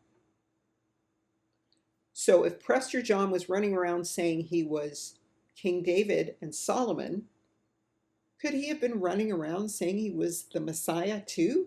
Because don't the popes say they're the vicar of Christ? And that is who the popes came out of. They came out of Edom. They came out of Prester John. Isaria. My salvation is Isaria, is what the Assyrians referred to Prester John as. Okay? Tiglath-Pileser. And so when we consider where were these three Ethiopias, is it possible one was in America, one was, the extra India that we know of, Kamachaka, and then one finally was in that land of Azeroth, a mixture of the Greek Ionians and the Kushites as giants. And this being the kingdom in the sides of the north. Because that's what Hasatan says, is that he will exalt himself as the stars of heaven in the congregation of the north. Check out the linked video, I'll put it in here. The Vikings are the congregation of the north. The giants are the congregation of the north. Not the congregation of Israel in the northern kingdom, in the sides of the north, but the congregation of giants in the north. Valhalla. That's what I said in my last video. Now, because according to Daniel, Israel was totally overcome by the beast, and then Israel is released to set up a kingdom that will last forever. At the same time, the final beast rules after being resurrected from the dead in the form of Nimrod reincarnate. And the hearts of men shall fear and tremble and melt for the things they will see in the earth, because the angels of the river Euphrates will be gigantic angels, and giants will rule and reign and run throughout the earth. And I think a lot of these beings are not only are they hidden in the outer realm or at the South Pole or in the Bermuda Triangle, they are also hidden, I believe, in this land of Esau or Yaipan, Ionia. And they are still ruling in Satan's kingdom there. And I believe that is the city that is already built, the information superhighway manifest as Satan's kingdom of heaven on earth. Jeremiah 59. The word which Jeremiah the prophet commanded Seraiah the son of Neriah the son of Mahasiah when he went to Zedekiah the king of Judah into Babel in the 4th year of his reign, and Seraiah was a peaceable prince. So Jeremiah wrote in a book all the evil that should come upon Babel, even all these things that are written against Babel. And Jeremiah said to Seraiah, when thou comest unto Babel, and shalt see, and shalt read all these words, then shalt thou say, O Yahuwah, thou hast spoken against this place to destroy it, that none should remain in it, neither man nor beast, but it should be desolate forever. This is a double prophecy. And when thou hast made an end of reading this book, thou shalt stone or fasten a stone to it, and cast it in the midst of the Euphrates, and shalt say, thus shall Babel be drowned, and shall not rise from the evil that I will bring upon her, and they shall be weary. Thus far are the words of Jeremiah. And so the stone is thrown upon the foot of the iron mixed with clay kingdom, and it is cast down. And it is cast down by the spoken word of the law that judges it. And so this judgment sent into the Euphrates is sent into the Pacific Northwest to judge it. And in fact, all the way around the world, because it'll also go through the Yangtzes, and it'll go down the Mississippi River of Egypt also. But the good news in all of this is that salvation will come at this time, according to Isaiah 19:17. And the land of Judah shall be a terror unto Egypt. Everyone that maketh mention thereof shall be afraid in himself, because of the counsel of Yahuwah of hosts, which he has determined against it. In that day shall 5 cities in the land of Egypt speak the language of Canaan, and swear to Yahuwah of hosts. One shall be called the city of destruction, New York. In that day there shall be an altar to Yahuwah in the midst of Egypt, and a pillar at the border thereof to Yahuwah. And it shall be a sign and for a witness unto Yahuwah of hosts in the land of Egypt, for they shall cry unto Yahuwah because of the oppressors, and he shall send them a savior and a great one, and he shall deliver them. And Yahuwah shall be known to Egypt, and the Egyptians shall know Yahuwah in that day, and shall do sacrifice and oblation. Yea, they shall vow a vow unto Yahuwah and perform it. And Yahuwah shall smite Egypt. He shall smite and heal it.